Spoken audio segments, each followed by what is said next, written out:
Let's talk just for a second about your remarkable journey, because to say your journey has been remarkable would be to seriously underestimate how remarkable your journey has been. You talked about your mom and your dad, but you started working in the restaurants in your late teens. And by the time you were 26, you're sitting on the executive team of an $800 million business without a college degree and much formal education in those ways. Uh, that is remarkable. That How makes does it that sound so happen? much fancier than it felt at the time. Well, it is remarkable. You know, it's remarkable because it's worth talking about, but it wasn't, it was unique in its own way, but there was a lot about it that wasn't particularly unique. There were so many people, and still are today, who start as dishwashers or waitresses and work their way up. What is remarkable is the age at which I did it and the level. You know, instead of just staying in the and moving up, running my own restaurants, which in and of itself is a big career path, I ended up moving into corporate at 21. I took a pay cut. I made more as a waitress than I did in my first corporate job. And some people won't do that. Some people can't do that. But I That was was 21. almost it was almost a 50% pay cut, wasn't it? Oh yeah. Yeah, I made 20, I might get this wrong, it was 21 or $22,000 pre-tax. That was the salary. And I was making double that as a full-time waitress. And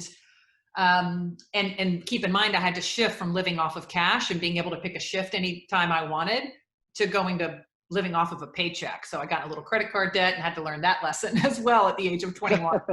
Um, it's for another podcast, another session. And I learned a lot of lessons the hard way, but I was willing and able. I was single. I was young.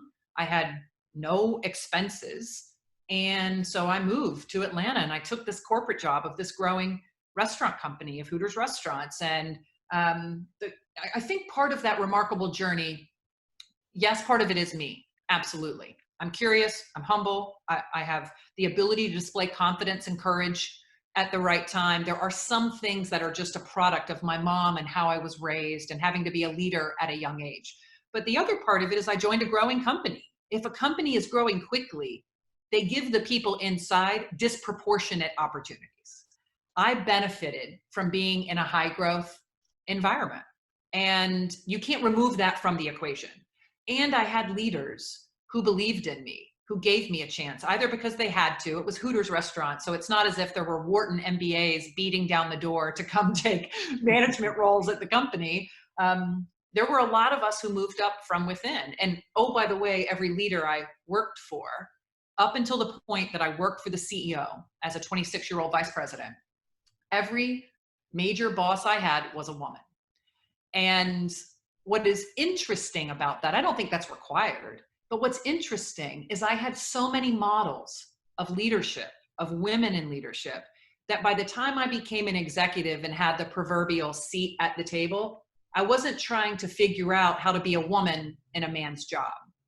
I had seen women be leaders. So I didn't have that emotional burden that so many women have when they finally get that seat and they look around and go, oh man, how do I figure out how to behave like other leaders who in many cases, less so these days, but in many cases happen to not look like me.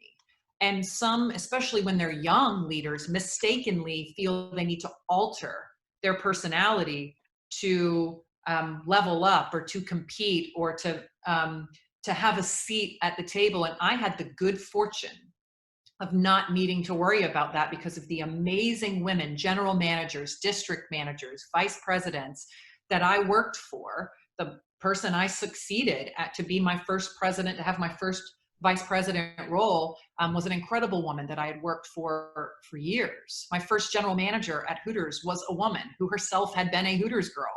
And so it's just interesting that part of that remarkable journey, of which a piece of the story is I moved up to be an executive of a $800 million company at the age of 26, is how it was relatively easy because I had the mentorship and the leadership examples of many others who were more like me in some ways than not. And that is why I'm so passionate about how representation matters in leadership. But it's a part of my story that's not often told, or there's not an opportunity to get that in. And I think I benefited from that.